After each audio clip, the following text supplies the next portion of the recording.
Hello दोस्तों, आप सभी का कटारिया क्लासेस में स्वागत और अभिनंदन है। मैं आप सभी के बीच में नेहा। आई होप आप सभी लोग स्वस्थ मस्त जबरदस्त होंगे और अपनी पढ़ाई को लगातार धार दे रहे होंगे। जैसे कि मैंने आप सभी लोगों को क्लास में पिछली क्लास जो गई थी उसमें मैंने आप सभी लोगों को प्रकृति के बारे में बताया था, कैसी कैसी प्रकृति होती है ना, कैसी कैसी प्राकृतिक वनस्पतियां होंगी, कहाँ कहाँ पर कौन सा पेड़ कौन सा वृक्ष पाया जाएगा ना, कौन से वृक्ष से या कौन से वृक्ष के पेड़ से कत्था बनता है, मैंने बात बताई थी। जैसा कि स्क्रीन पर पहला प्रश्न दिख रहा है, शायद आप सभी लोगों को ये प्रश्न मैंने कल बताया था ना। हम लोगों के घर पर जैसे लोहड़ी जिसे आप कहते हैं, जिस खिचड़ी का त्योहार, उस पर ये भोजपत्र आया करता था, पंडित जी लेकर आते थे। जब पंडित जी आते थे तो पंडित जी वगैरह लेकर हम लोगों के यहाँ आया करते थे। तो इसी को सफेद कागज की तरह दिखता है, मेरे घर में कई रखे होंगे अभी भी, वर्तमान समय में भी। अब लेकर नहीं आते, पहले लेकर आते थे। अब तो मिलता ही कहाँ है ना, क्योंकि ये हिमालय में मिलता है। कहाँ पर? हिमालय में मिलता है। हिमालय क्षेत्र में पाया जाता है आपका भोज। कहीं कहीं पर इसी को बर्च कहा जाता है। क्या कहा जाता है? बर्च कहा जाता है। ठीक है, याद रखिए क्या बोला जाता है? बर्च बोला जाता है। तो कहा गया कागज की तरह दिखने वाला छाल प्रयोग प्राचीन काल से ही लिखने हेतु किया जाए, इसमें लिखा जाता था भोजपत्र में। अभी वर्तमान में बताएं, कमेंट बॉक्स में कमेंट करके बताएंगे कि वर्तमान में भोजपत्र में क्या लिखा गया। बड़ा चर्चा में था ना, बड़ा चर्चा में था, आपको बताना तो पड़ेगा ही। ठीक है, तो बताएं क्या होगा। तो ये कहाँ पर पाया जाता है? हिमालय में। कल मैंने इसकी चर्चा भी की थी। आप बिल्कुल डोंट वरी होकर पढ़ें, है ना। सारी चीजें आपको समझ में आएंगी। और अगर आप RO किसका RO का फॉर्म भरना चाहते हैं तो आप सभी के बीच में वैकेंसी दरवाजा खटखटा चुकी है ना। कहा जाता है कि सफलता सिर्फ एक बार दरवाजा खटखटाने आती है, असफलता आपके पास बार बार दरवाजा खटखटाने आती है। तो आप सफल होना चाहते हैं तो अपने दिल के दिमाग की खिड़कियों को खोल दें, पढ़ने बैठ जाए ना। एकाग्र होकर आप क्या करने? पढ़ने के लिए बैठ जाएं। और इससे आप एक सीट अपनी क्या कर सकते हैं? पक्की कर सकते हैं, अगर आप चाहते हैं पक्की करना तो। वरना तो लोग, दूसरे लोग हैं, वो लोग पक्की करके ले जाएंगे। ठीक है, बातें समझ में आई कि नहीं आई? ठीक है ना, आगे बढ़ते हैं। आगे कहा गया है कि कत्था बनाने हेतु किस पेड़ की लकड़ी का प्रयोग किया जाता है? साल की, खैर की, बबूल की या साजा का? देखो, बबूल के पेड़, बबूल का पेड़ जानते हो कि नहीं? कुछ लोग हो सकता है ये भी ना जानते हो। लेकिन एक और पेड़ था जो गांव में होता था, चिरबलिया, पता नहीं ऐसे कुछ कहा जाता है ना। तो उसके उसकी भी छाल खाने से मुंह रेड रेड हो जाता था। हम लोग खाते थे ना, ताकि घर जाए, क्योंकि खेत जाते थे तो खेत में खाया करते थे। और ताकि घर जाए तो घर वाले पूछे कि क्या खा कर आई हो, ना डांटे। फिर हम बताएं नहीं हमने तो ये खा कर आए, इसलिए केवल ताकि उनको गलत साबित करें और अपने आप को सही साबित कर दें। ठीक है, तो कत्था, जो आप कत्था जो लोग खाते होंगे, एक्चुअली मेरे मुंह में ना छोटे छोटे से दाने पड़ गए, तो मुझे कम से कम 7-8 दिन हो गए ना, तो बोलने में बड़ी दिक्कत होती है। तो बातें आधी निकल पाती हैं, आधी वहीं रह जाती हैं। तो आप सभी लोग मैनेज करिएगा, है ना। तबीयत आजकल डाउन चल रही है और मैम की बहुत बहुत ज्यादा डाउन चल रही है। वरना मैम तो बहुत अच्छा वर्क करने जा रही थी आप सबके लिए। कि 10 तारीख को मैम का बर्थडे था, मैंने बताया भी था 10 तारीख को, कि 10 अक्टूबर को। और मैम आप सभी के बीच में रूबरू भी होना चाह रही थी और एक बहुत बड़ा अनाउंसमेंट भी करना चाह रही थी। लेकिन ऊपर वाले की कुदरत के हाथ से बना खेल हम लोग कुछ नहीं कर सकते। हम लोग बस कठपुतली जानते हैं ना, जो खेल दिखाने आते हैं ऐसे, दो ठो ना। और ये डोर उनके हाथ में है, इन दोनों की डोर, है ना। ये नचाते रहते, कठपुतली नचाते रहते ना, गांव में आते हैं, यहाँ पर भी शहरों में भी आते। और ये दोनों डोरे हमारे हाथ में, मतलब हम कठपुतली नचाते हैं। और हमें कठपुतली की तरह कौन नचाता? ऊपर वाला ना। तो हमारी मर्जी के बगैर या हमारी मर्जी से अगर काम होने लगे तो फिर क्या ही मनुष्य है ना। मैम ने बहुत बेहतरीन प्लान बना रखा था आप सबके लिए, सब गड़बड़ हो गया। 2 दिन 4 दिन, अरे बीमार ही क्यों होना था, फिलहाल तो ऊपर वाले ने बीमार कर दिया। बस दुआ करिए जल्दी से सही हो जाए। तो खैर का एक वृक्ष होता है, किसका? खैर का वृक्ष होता है।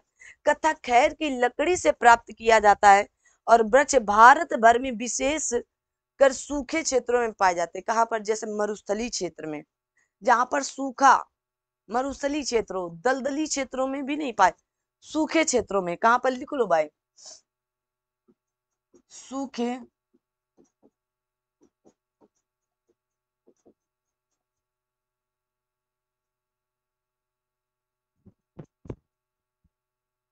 सूखे क्षेत्रों में। अच्छा, जो ये बबूल का पेड़ है, इसमें गाद लगती थी क्या? गाद, गाद खाए हो कि नहीं? आज कह जाते हैं गोंद पाक के लड्डू, लड्डू बन रहे हैं ना, तो गोंद जो होती थी इसी को हम लोग गाद कहते थे, गाद, है ना। और ये गोंद, गोंद खाने हम लोग बबूल के पेड़ में, कांटा होते हैं बबूल के पेड़ में ना, लेकिन हम लोग इसको गोंद खाने के लिए इस पर चढ़ते थे। ठीक है, याद रखना, बचपन में आप सभी लोगों ने किया होगा। आगे, भारत में निम्नलिखित में से किस प्रकार का वन सर्वाधिक बृहद क्षेत्र में पाया जाता है? कहा गया पर्वतीय आर्द्र शीतोष्ण वन, उपोष्ण शुष्क सदाबहार वन, उष्णकटिबंधीय कहा गया आर्द्र पर्णपाती वन, या उष्णकटिबंधीय आर्द्र सदाबहार वन। बताएं भाई, कल मैंने इन सब की ही चर्चा आप सभी के बीच में की थी, जल्दी से बताएं। कहा गया उष्ण कटिबंधीय शुष्क पर्णपाती या पतझड़ वन भारत में सर्वाधिक क्षेत्र में पाए जाते हैं। तो क्या होगा? सी उत्तर। बताया था ना मैंने कि उष्ण कटिबंधीय आर्द्र पर्णपाती वन, ठीक है ना, आर्द्र पर्णपाती वन सदाबहार वन पाए जाते हैं, और इन्हीं को अर्ध सदाबहार वन भी कह दिया जाता है, क्योंकि इनमें अलग अलग पेड़ होते हैं, भिन्न भिन्न पेड़, तो भिन्न भिन्न पेड़ों की पत्तियां गिराने का क्रम अलग अलग होता है ना। जब आप 4 लोगों के बीच में खड़े होते हैं तो हर किसी की सोच अलग अलग होती है, हमारी अलग होगी, आपकी अलग होगी, और एक ही टॉपिक पर मैंने जैसे मुद्दा दिया नारी सशक्तिकरण, नारी शक्ति। अब नारी शक्ति के बारे में कोई कहेगा अरे ठीक है, घर में इनको काम करने दो, ज्यादा इनको छूट दे दो ना, पंख निकल आते हैं इनके। दूसरा व्यक्ति कह रहा है अरे नहीं, इनको घर का भी काम करो, बाहर का भी करवाओ, दबा के काम करवाओ इनसे। जब अपनी बेटी आती है तो कहा जाता है, देखो कितनी बड़ी हमारे भारत में ही सोच कितना अंतर देती है। हमारे भारत में अगर बेटा बहू के साथ काम करा ले तो माँ कहती है कि गुलामी करता है ना, कहता है कि नहीं? माँ ही कह देती गुलामी करता है, पीछे पीछे मेहरिया के लगा रहता है, मेहरारू के आए बाएं दाएं लगा रहता है। और जब उनकी बेटी का या उनका दामाद कार्य करता है बेटी के साथ, उनकी कितना अच्छा दामाद है, हमारी बिटिया की सेवा करता है, हमारी बिटिया के आगे पीछे रहता है, क्या सोच आया? मतलब आप अपने घर पर अपनी बेटी की बात आई तो बड़ा अच्छा अच्छा है, वाह, तालियां होनी चाहिए। लेकिन वो अगर आपकी बहू बनकर किसी और की बेटी आई तो नहीं, बहन पढ़ रही है तो नहीं, मत पढ़ाओ उसको, लेकिन माँ ही सिखा कर भेजती है। ये सारी चीजें माँ के ही ज्ञान से जाती हैं, है ना। लड़कियां या बहू बिगड़ने का पहला प्लेटफॉर्म यहीं से शुरू हो जाता है। ठीक है, तो याद रखना, ससुराल की बात ससुराल तक ही सीमित रखना, मायके में आना मतलब रायता फैल जाना। एक बात की 100 बात कब उखाड़ दी जाएगी खुद ही ना पता कर पाओ कि सही कह रहे हैं कि गलत कह रहे हैं। और फिर बाद में यही होता है ना, हमारे मायके वाले हमको गलत थोड़ी ना सिखाए होंगे, सही कहे होंगे, हम नहीं रहेंगे सास के साथ, ऐसा होता है। बहन भर दी, भाई भर दिया ना, काहे बहनों के बच्चों को पढ़ा रहे हैं, काहे ऐसा कर रहे हैं, काहे अपनी बहन को पढ़ा रहे हैं, तो ये क्या हुआ, आपके दिमाग में पिंच किया गया।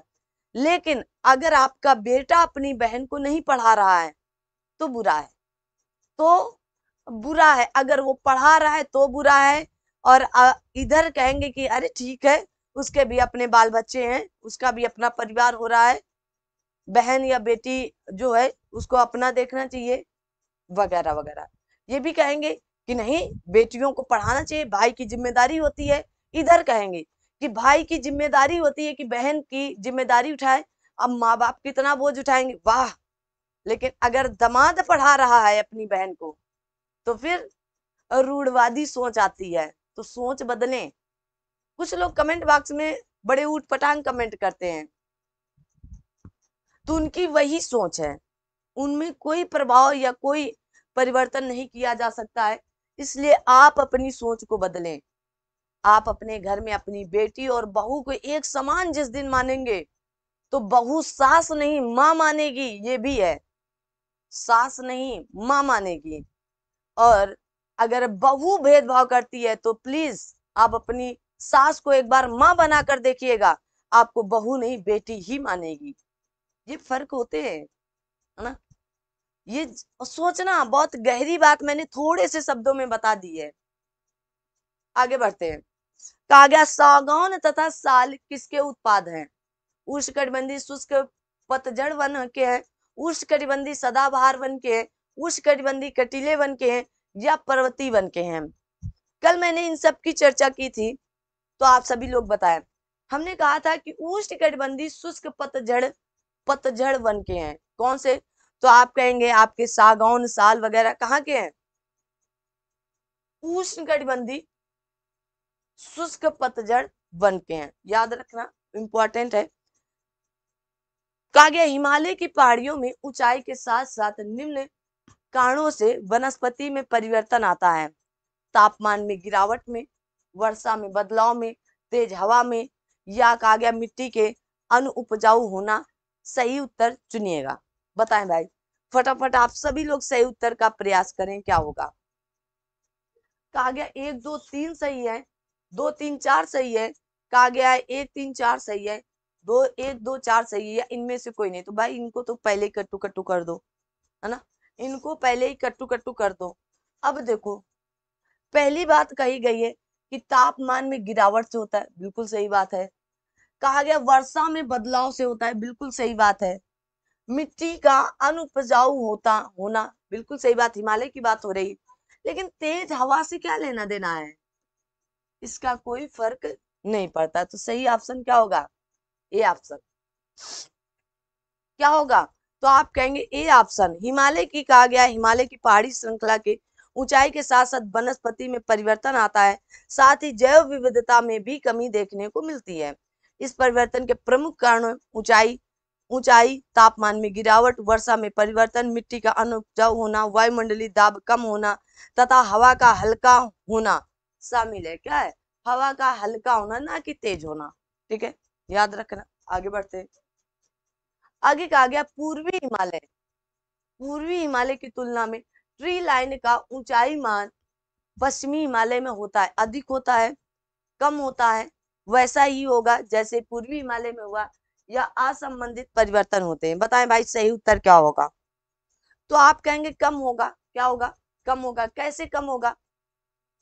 कैसे कम होगा जरा बता दीजिएगा। तो कहा गया ट्री लाइन या वृक्ष रेखा पर्यावास की वह सीमा है जहां पर वृक्ष उग पाने में सक्षम होते हैं। पूर्वी हिमालय और मध्य हिमालय में प्राकृतिक ट्री लाइन का मान 3600 लेकर के कितना, 3600 मीटर से 3800 मीटर तक है। याद रखना इस बात को। ठीक है, 3600 मीटर से लेकर के 3800 मीटर तक है, जबकि पश्चिमी और उत्तर पश्चिमी हिमालय में इसका क्षेत्रफल 3300 से लेकर के 3600 तक है। बस आपको कम ज्यादा पूछा गया था, तो क्या हो रहा है, यहाँ पर कम हो रहा है पूर्वी हिमालय की अपेक्षा। ठीक है, आगे कहा गया पश्चिमी हिमालय संसाधन प्रदेश के प्रमुख संसाधन है। वन, धात्विक खनिज, कार्बनिक खनिज, कहा गया आणविक खनिज। पश्चिमी हिमालय, अब भाई भाई बताएं।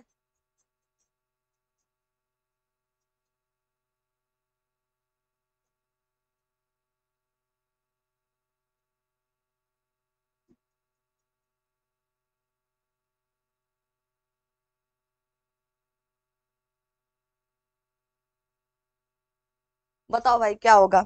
ये आपका पश्चिमी हिमालय, ये है पूर्वी हिमालय। तो पश्चिमी हिमालय किस लिए जाना जा रहा है? तो आपका वन के लिए।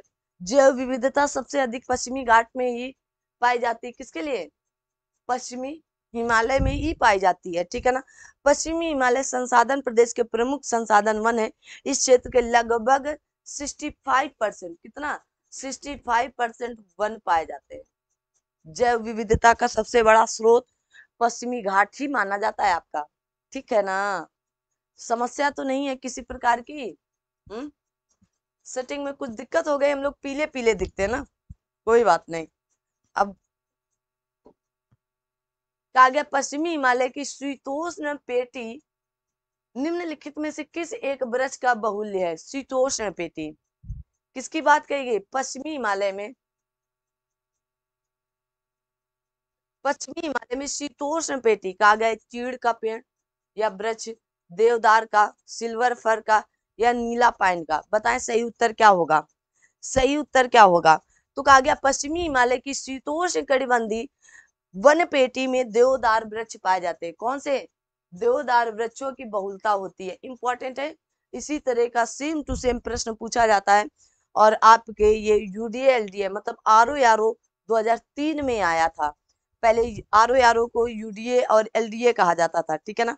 तो कहा गया है पश्चिमी हिमालय की शीतोष्ण कटिबंधीय वन पेटी में देवदार वृक्ष पाए जाते हैं और इसी पेटी में शीत शीत शीतोष्ण कटिबंधीय का विस्तार मिलता है, जिसके वृक्ष जैसे ओक, फर, है ना, और यहीं पर देवदार, स्प्रूस, सीडार मिलता है। मैंने कल बताया था चीड़ वीड़ का यहीं पर वृक्ष मिलेगा। आगे बढ़ते हैं। कहा गया निम्नलिखित राज्यों में से किस राज्य में सिंकोना वृक्ष नहीं उगता है? सिंकोना जानते हैं कि नहीं? कोई, अरे वो क्या कहते हैं उसको, सिंकोना का वृक्ष, अरे वो कौन सा वृक्ष होता है भाई? सिनकोना, जिसे आप जूट वगैरह बनाते हैं, उसी को सिनकोना कहा जाता है। क्या कहा जाता है? सिनकोना। बताएं भाई सिनकोना कौन सा होगा? आप सभी लोग बताएं सिनकोना। तो कहाँ नहीं पाया जाएगा? आप कहेंगे छत्तीसगढ़ में नहीं उगता है। आपके असम में, केरल में, पश्चिम बंगाल में तो उगेगा, लेकिन आपके छत्तीसगढ़ में ये वृक्ष नहीं उगता है। कहा गया सिनकोना उष्णकटिबंधीय सदाबहार पौधा है। भारत में उष्णकटिबंधीय सदाबहार क्षेत्र आपके असम, केरल, पश्चिम बंगाल और असम, केरल, पश्चिम बंगाल ये सभी क्षेत्र आते हैं। मिजोरम और पश्चिमी तटीय मैदान आते हैं, ना कि आपका छत्तीसगढ़ आएगा, ठीक है। आगे बढ़ते हैं। कहा गया निम्न में से किसे जंगल की आग कहा जाता है? कल मैंने आप सभी लोगों को बताया था। कहा गया बोहिनी वेरी वेरीगेटा, कहा गया जेके रांडा, मेमो मेमोसाफोलिया, कहा गया है ब्यूटिया मोनोस्पर्मा। किसे? Butea monosperma. इसी को पलास भी कहा जाता है। क्या? पलास। याद है ना, कल मैंने इसके बारे में बात की थी, ठीक है। जंगल की आग, इसी को पलास के फूल कहा जाता है। किसको? पलास के फूल, जो उत्तर प्रदेश का क्या है? यूपी का राजकीय वृक्ष है, ठीक है, याद रखना। अरे राजकीय वृक्ष तो अशोक है यूपी का, क्या है? पुष्प है, ठीक है ना, याद रखना। आगे कहा गया भारत के निम्न राज्यों में से किस में सागौन का वन पाया जाता है? मध्य प्रदेश, उत्तर प्रदेश, झारखंड और आपके कर्नाटक। बताओ भाई, मोस्ट इंपॉर्टेंट है, सागौन के वृक्ष कहाँ पाए जाएंगे? सही उत्तर का चयन करें, सही उत्तर का सभी लोग चयन करें। सागौन के वृक्ष कहाँ पर पाए जाएंगे? बताएं भाई।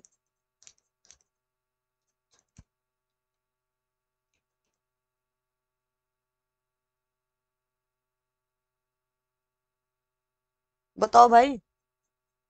देखो, मध्य प्रदेश, उत्तर प्रदेश, मध्य प्रदेश, उत्तर प्रदेश, सब जगह सागौन का वृक्ष, सागौन हमारे यहाँ होता है ना, आप सभी लोग जानते हैं, है ना। तो आप कहेंगे यहाँ पर अगर ये पूछा जाता कि कहाँ नहीं है, तो और सही उत्तर हो जाता, क्योंकि मध्य प्रदेश, उत्तर प्रदेश, कर्नाटक में तो पाया ही पाया जाता, लेकिन झारखंड में नहीं पाया जाता। और सबसे अधिक तो आपके मध्य प्रदेश में पाया जाता। अगर सबसे अधिक पूछ लेता तो फिर ये सही हो जाता। लेकिन उसने कहा कि निम्न राज्यों में से किस में, तो उत्तर प्रदेश में सागौन पाया जाता है, मध्य प्रदेश में भी पाया जाता है, और आपके कर्नाटक में भी पाया जाता है, लेकिन झारखंड में नहीं। तो इसका सही क्वेश्चन ये बन सकता है कि भारत के निम्नलिखित राज्यों में से सागौन का वन कहाँ नहीं पाया जाता है। ठीक है ना, मैंने नहीं जोड़ दिया तो आप बताएंगे झारखंड। कहा गया निम्न में से किस पौधे में फूल नहीं आते हैं। भैया फर्न है क्या कहीं पर, बताएं क्या होगा। आपके कटहल में फूल आते हैं, है ना। गूलर में, गूलर का फूल और क्या कहा जाता है, बहुत कम फूल आता है ना, बहुत कम दिखता है, तो क्या कहा जाता है कि भैया ये तो गूलर का फूल हो गए हैं, क्या हो गए, गूलर का फूल हो गए हैं। ठीक है, तो याद रखना, तो गूलर में फूल आते हैं। कहा गया आर्किड, आर्किड में भी फूल आते हैं। आर्किड का वृक्ष देखे होंगे आप सभी लोगों के, किसी किसी के घर में भी पौधा लगाया जाता है। ठीक है ना। फर्न एक ऐसा कहा गया संवहनी पौधा है, ये पौधा बीज रहित होते हैं, इन पौधों में फूल नहीं लगते हैं। ठीक है ना, याद रखना आप। आगे कहा गया पश्चिमी हिमालय में उच्च पर्वतीय वनस्पतियां 3000 मीटर की ऊंचाई तक ही उपलब्ध होती हैं, जबकि पूर्वी हिमालय में 4000 मीटर की ऊंचाइयों तक उपलब्ध होती हैं। एक ही पर्वत श्रृंखला में इस विविधता का कारण है, बताए। पश्चिमी हिमालय में बताया जा रहा है, बताओ। कहा गया पूर्वी हिमालय का पश्चिमी हिमालय से अधिक ऊंचा होना। कहा गया पूर्वी हिमालय का भूमध्य रेखा और समुद्र तट से पश्चिमी हिमालय की अपेक्षा अधिक अधिक निकट होना। पूर्वी हिमालय में पश्चिमी हिमालय की अपेक्षा अधिक मानसूनी वर्षा होना। कहा गया पूर्वी हिमालय की चट्टानों का पश्चिमी हिमालय की चट्टानों से अधिक उर्वर होना। सही उत्तर क्या होगा, सभी लोग बताएं भाई, सही उत्तर का चयन करें। आप कहेंगे पूर्वी हिमालय का भूमध्य रेखा और समुद्र तट से पश्चिमी हिमालय की अपेक्षा अधिक निकट होना। ठीक है, ठीक है, याद रहेगा कि नहीं। आप कहेंगे बिल्कुल। तो पूर्वी हिमालय पश्चिमी हिमालय की अपेक्षा समुद्र एवं भूमध्य रेखा से निकट, अधिक निकट होता है। ठीक है, देखो निकट तो दोनों होंगे, पूर्वी हिमालय और पश्चिमी हिमालय, लेकिन ये हिमालय पश्चिमी हिमालय में, है ना, तो पश्चिमी हिमालय की बात की जा रही है, तो ये क्या होंगे, समुद्र में, समुद्र के पास, और क्या, भूमध्य रेखा के पास होना। आगे बढ़ते। कहा गया है एंटीलोपो आरिक्स और चीरू के बीच क्या अंतर है, बताओ भाई आप सभी लोग जल्दी से।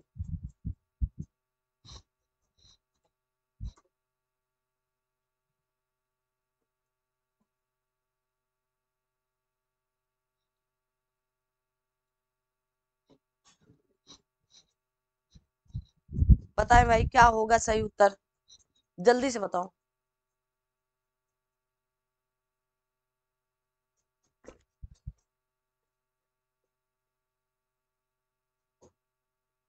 कहा गया है कि आरिक्स गर्म और शुष्क क्षेत्रों में रहने के लिए अनुकूलित है, जबकि चीरू ठंडे उच्च पर्वतीय घास के मैदान है और मरुस्थलीय क्षेत्रों में रहने के लिए उपयुक्त है। एकदम याद कर लो इसको। आगे बढ़ते। कहा गया सुमेल, सुमेल कीजिएगा, सागौन कहाँ है, देवदार कहाँ है, सुंदरी कहाँ है, और सिनकोना कहाँ पर है, बताओ भाई। इसको तो आप गलती से भी गलत नहीं करना, गलती से भी नहीं गलत कर सकते हैं। जल्दी से, हमें तो कुछ नहीं पता, हमें पता है सुंदरी सुंदरवन में है और सिनकोना मध्य भारत में है। अब इनके अलावा अगर आपको कुछ पता है तो बता दें। मैंने कहा जल्दी से, तो आप क्या कहेंगे कि सागौन आपका हिमालय के तराई प्रदेश में पाया जाता है, ठीक है, और देवदार आपका हिमालय के उच्च क्षेत्र में पाया जाता है। ठीक है, सही मिला है कि नहीं। देखो सिनकोना को हमने मध्य भारत से क्यों मिला दिया, क्योंकि मध्य भारत में ही आपका सिनकोना, हमारे उत्तर प्रदेश में भी होता है, पश्चिम बंगाल में भी होता है, तो मध्य भारत वाले एरिया में ये आपको नहीं भी आ रहा है, तो सिनकोना मतलब उसे क्या कहते हैं, सिनकोना को, अरे भाई जो उसमें तालाब वगैरह में होती है, सनई, क्या कहते हैं, सनई। सनई, इसको सनई बोला जाता है। तो हमारे और आपके यहाँ भी सनई होती है, और सबसे ज्यादा सनई में या सिनकोना में आगे कौन है? पश्चिम बंगाल। तो सही उत्तर क्या हुआ? सी। क्या सही उत्तर निकल करके आया? तो आप कहेंगे एकदम सही उत्तर आपका सी उत्तर सही निकल करके आया। बताएं भाई, आएगा कि नहीं आएगा? नहीं आएगा। क्यों आएगा? आपने गलत मिलवा दिया ना, मिले सही है लेकिन गलत मिलवा। देखो सुंदरी सुंदरवन में है, कहां पर? सुंदरी सुंदरवन में है, ठीक है ना। तो सी का क्या हुआ? 3 हो गया। और देवदार आपका कहां पर होगा? तो देवदार आप कहेंगे, देवदार कहां पर होगा आपका? सॉरी, सिनकोना कहां पर होगा आपका? सिनकोना, जल्दी से बताओ।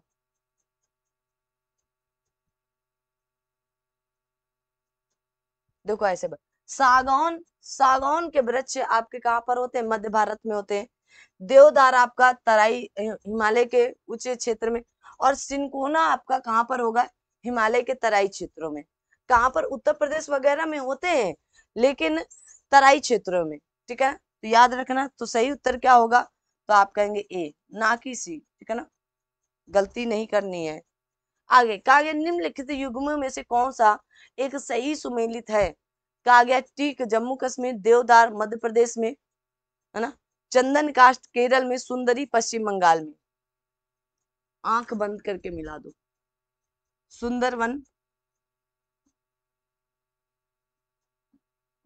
डेल्टा, सुंदरवन का नाम इसी सुंदरी वृक्ष के कारण पड़ा। सुंदरवन डेल्टा का निर्माण गंगा और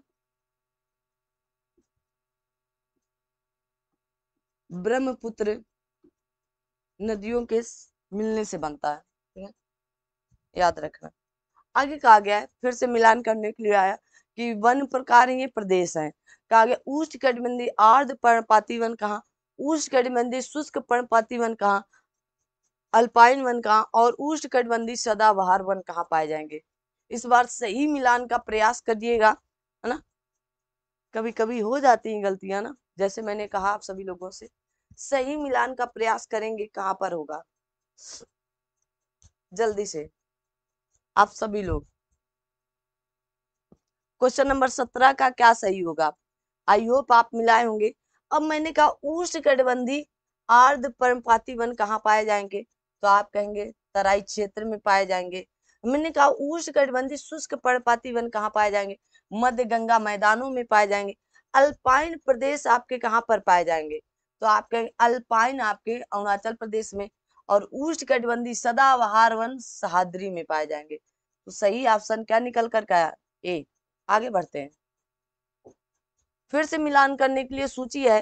कहा गया उष्णकटिबंधीय वन, कहा गया शंकु वृक्ष वन, कच्छ वनस्पतियां और पतझड़ वन। सही उत्तर का चयन करें भाई। सही उत्तर का क्वेश्चन नंबर 18 का सही उत्तर क्या होगा? जल्दी से, क्वेश्चन नंबर 18 का सही उत्तर क्या होगा? उष्णकटिबंधीय वन में क्या है? साइलेंट वैली पाई जाएगी, मतलब केरल वाले क्षेत्र में, ठीक है ना। शंकुधारी वन कहाँ? तो हिमाचल प्रदेश में पाए जाएंगे, हिमाचल प्रदेश में शंकुधारी वन, क्योंकि वर्षा और आपकी हिमानी मतलब बर्फ वगैरह गिरती तो शंकुधारी ऐसे होते हैं, शंकुधारी, ठीक है ना, ताकि यहाँ से ऐसे ऐसे बारिश निकल जाए और ऐसे वृक्ष बनते हैं आपके शंकुधारी। और कहा गया आपके कच्छ वनस्पतियां कहाँ पर होंगी? तो राजस्थान में। कहाँ पर होंगी? तो कच्छ की वनस्पतियां आपकी सुंदरवन में होंगी। और पतझड़ वन आपके कहाँ पर होंगे? राजस्थान वाले क्षेत्र पर। तो क्या सही उत्तर निकल करके आया? डी ऑप्शन सही एकदम आया। क्या आया? तो आप कहेंगे डी ऑप्शन, पतझड़ वन राजस्थान में होते, शंकुधारी वृक्ष हिमाचल में होंगे, सुंदरी वन आपके कहाँ पर होंगे? तो कच्छ वनस्पतियों पर होते हैं। आगे बढ़ते हैं। कहा गया लंबी जड़ों और नुकीली कांटों अथवा कहा गया सूल युक्त झाड़ियों और लघु वृक्षों वाले आरक्षित अवरुद्ध वन सामान्य रूप से पाए जाते हैं। तो कहाँ पर पाए जाएंगे? जो इनके कहा गया नुकीले कांटे कांटे निकले रहते हैं, इससे कांटे एकदम ना कांटेदार जो होती हैं, जैसे बबूल हो गया आपका, है ना। कल मैंने बताया था बबूल, तारपीन का तेल, जो तारपीन का जो पेड़ होता है ना। जल्दी से बताएं क्या सही होगा? क्वेश्चन नंबर 19 का सही उत्तर क्या होगा? तो आप कहेंगे पश्चिमी आंध्र प्रदेश में पाई जाती है। कहाँ पर? पश्चिमी आंध्र प्रदेशों में। कहाँ पर? तो ऐसे ऐसे वृक्ष पश्चिमी आंध्र प्रदेश में पाए जाए। कहाँ पर है? देखो ये आपका आंध्र प्रदेश है, यहाँ से शुरू होता है यहाँ पर। तो आप देखेंगे ये आंध्र प्रदेश के जो पश्चिमी वाले हिस्से पर, यहाँ पर कैसे, तो लंबी जड़ों और नुकीले कटीलेदार अथवा आपके सूलयुक्त वृक्ष पाए जाएंगे। आगे कहा गया निम्न में से कौन सा वृक्ष समुद्र तल में सर्वाधिक ऊंचाई पर पाया जाता है? देवदार, चीड़, साल। खूब पूछा जाता है प्रश्न ये वाला कि अधिक ऊंचाई पर कौन सा पेड़ पाया जाता है। जय बताएं भाई। क्वेश्चन नंबर 20 का सही उत्तर, तो आप कौन सा वृक्ष बताएंगे? आप कहेंगे देवदार का पेड़ होता है भाई। देव कहाँ पर बसते हैं भाई? ऊपर बसते हैं एकदम, है ना। कहाँ पर? एकदम ऊपर। तो आप बताएंगे समुद्र तल सर्वाधिक ऊंचाई पर कौन सा वृक्ष है? तो देवदार। देवों के जो देव है महादेव, तो कहाँ पर भाई? ऊंचाई पर ही बसेंगे ना। तो देवदार के वृक्ष पश्चिमी हिमालय में लगभग 1500 मीटर से अधिक ऊंचाई पर पाए जाते हैं, याद रखना। और चीड़ के जो वृक्ष है ये 900 से लेकर 1000 मीटर के ऊंचाई तक पाए जाते हैं। आगे बढ़ते हैं। कहा गया है दिए गए कच्चे रूपरेखा, ये देखो रूपरेखा दी गई है आपको, 1 2 3 और 4 कहाँ है भाई? अच्छा 1 2 ये है, कहाँ पर है? ये है, 1 ये है, 2 है, ये 3 4 ये है, ठीक है, के रूप में अंकित किया गया है। इनमें से जिनको 1997 में गंभीर महामारी का प्रयोग हुआ वे क्षेत्र हैं 3 4 सागौन वन, 1 के बैतूल वन और 2 के कहा गया है साखू वन, 3 कहा गया साखू वन, 4 में चंदन वन। बताएं भाई कहाँ पर? 1997 की बात हो रही है। आप में से बहुत से ऐसे बच्चे होंगे जो 1997 के जन्मे होंगे, तो बताएं क्या सही उत्तर आएगा? सही उत्तर का चयन करें तो क्या बताएंगे आप? तो आप कहेंगे 3 के साखू वन। जहां 3 है बीच वाला, वहां पर कौन है? साखू वन पाए जाते थे ना 1997 में। कहां पर? मध्य प्रदेश में, एमपी में। एमपी में कहा गया है मध्य प्रदेश के साखू के वन कीड़ों के लग जाने से संक्रमित हो गए थे। किसके? कीड़ों के लग जाने से।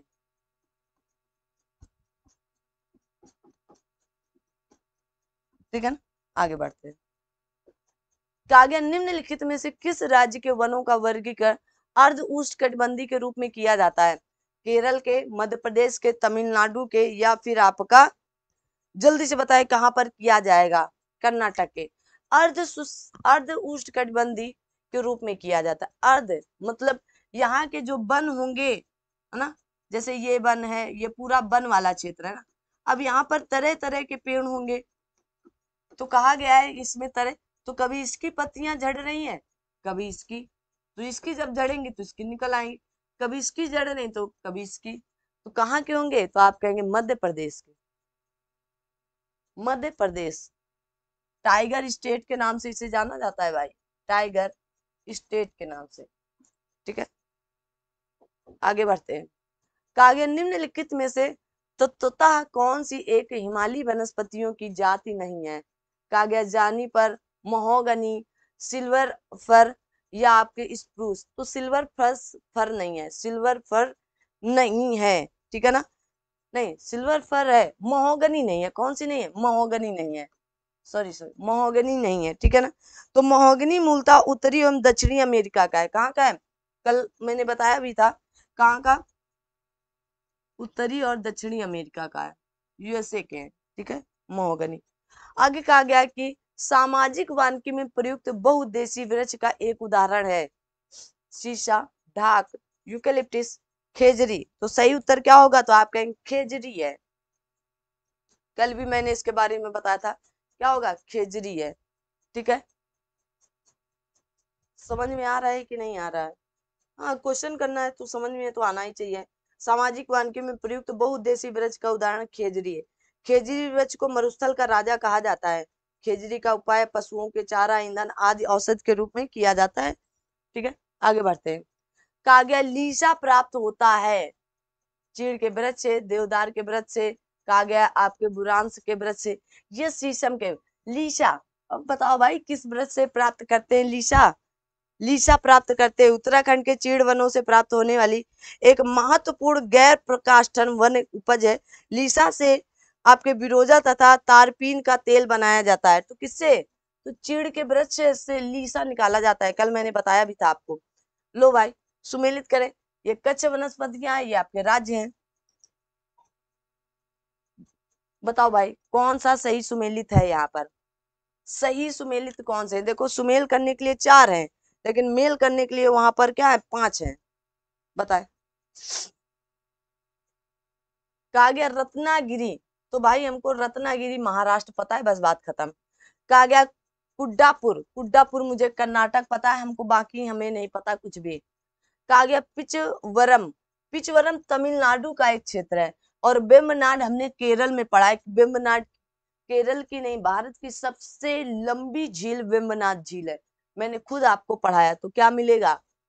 1 का 4, 1 का, तो ये दोनों तो कट गए पहले ही, 1 का 2, 1 का 2 है, 1 का 4 और 1 का 4 है। ठीक है। कहा गया कुडमपुरम आपका कर्नाटक का है, तो 2। तो डी ऑप्शन बिल्कुल सही ऑप्शन है। आगे बढ़ते हैं। कहा गया निम्नलिखित में से किसका सुमेल नहीं है? सुंदरवन पश्चिम बंगाल का है, भितरकनिका उड़ीसा का है, कहा गया पिचवरम तमिलनाडु का है, वेम्बनाथ कर्नाटक का। कहाँ से हो जाएगा? अभी अभी तो बताया मैंने, केरल का है। कहाँ का है? केरल का है। आगे कहा गया है कि भारत में उष्णकटिबंधीय वर्षा वन की उपस्थिति है। असम और नागालैंड में, उड़ीसा और छत्तीसगढ़ में, उत्तर प्रदेश, महाराष्ट्र में, असम और केरल में। जल्दी से बताएं 28 का सही उत्तर क्या जाएगा? 28 का पूछा जा रहा है, भारत में उष्णकटिबंधीय वर्षा वन की उपस्थिति होती है। बताओ। तो असम और केरल में। कहा? असम और केरल में। आगे कहा गया भारत के किस राज्य का सर्वाधिक क्षेत्र घने पतझड़ वाले जंगल से घिरा है? उड़ीसा, महाराष्ट्र, मध्य प्रदेश, छत्तीसगढ़। इनमें से कोई नहीं, जल्दी से बताएं। तो क्या कहेंगे आप? तो आप घने जंगल किससे? अभी तो बताया था, मध्य प्रदेश। निम्नलिखित में से कौन सा जिला सबसे अधिक घने पतझड़ वाले वन क्षेत्र से घिरा है? अब यहाँ पर देखो, पश्चिमी चंपारण, गया, कैमूर, नवादा। तो और इनमें से कोई नहीं, या इनमें से एक से अधिक में, तो बताएंगे कहां पर? तो आप कहेंगे पश्चिमी चंपारण में, क्योंकि कौन सा जिला है? तो पश्चिमी चंपारण। आगे देखते हैं। कहा गया खैर किस प्रकार के वनों में पाया जाने वाला वृक्ष है? कल मैंने इसके बारे में खूब अच्छे से बताया था, तो आप क्या बताएंगे? उपोष्णकटिबंधीय वनों का है। किसका? उपोष्णकटिबंधीय। हमारे भारत में देखो 23.5 डिग्री यहाँ पर उष्णकटिबंधीय, और इसके ऊपर उपोष्णकटिबंधीय, और एकदम यहाँ पर समशीतोष्ण भी कहा जा सकता है। ठीक है। तो क्या होगा? तो आप कहेंगे खैर, आपका जो खैर होता है जिससे कत्था मिलता है, क्या कत्था खाते हो ना? कत्था, कहें दाना पड़ गया कत्था खा लो, दाना चला जाएगा मुंह का। तो क्या कत्था खैर से ही निकाला जाता है, खैर के वृक्ष से। ठीक है ना? तो क्या उपोष्णकटिबंधीय में पाया जाता है। आज का लास्ट क्वेश्चन। कहा गया निम्नलिखित में से किस राज्य में सर्वाधिक क्षेत्र वनों के अंतर्गत पाया जाता है? यहाँ पर बताएं भाई, यहाँ पर ये नहीं कहा गया है कि आपका क्या होगा। बताओ भाई क्या होगा? तो आप कहोगे आंध्र प्रदेश होगा। क्या पूछा गया है? सर्वाधिक क्षेत्र पूछा गया, एरिया, ना कि परसेंटेज में। तो क्या होगा? आंध्र प्रदेश। आई होप आप सभी लोग यहाँ तक की सारी बातें समझ पाए होंगे कि बात आपकी कहाँ से शुरू हुई थी और कहाँ तक जाकर खत्म हो रही है। तो आज की इस क्लास को हम लोग यहीं तक रखेंगे, और कल से आप सभी के बीच में सिंचाई सिंचाई एवं नहरें, कैसे उत्तर प्रदेश में सबसे ज्यादा कहाँ से सिंचाई की जाती है, इन सब के बारे में बातचीत करेंगे। और जो आपका टॉपिक एक छूटा हुआ है कि 2011 की मैं आपको क्या करूंगी, जो वन रिपोर्ट आई थी, तो 2011 की वन रिपोर्ट आपको किसी क्लास में पढ़ा दी जाएगी। तो आज की क्लास हम लोग यहीं तक रखते हैं, मिलते हैं अगली क्लास में। तब तक के लिए थैंक यू सो मच। जय हिंद, जय भारत।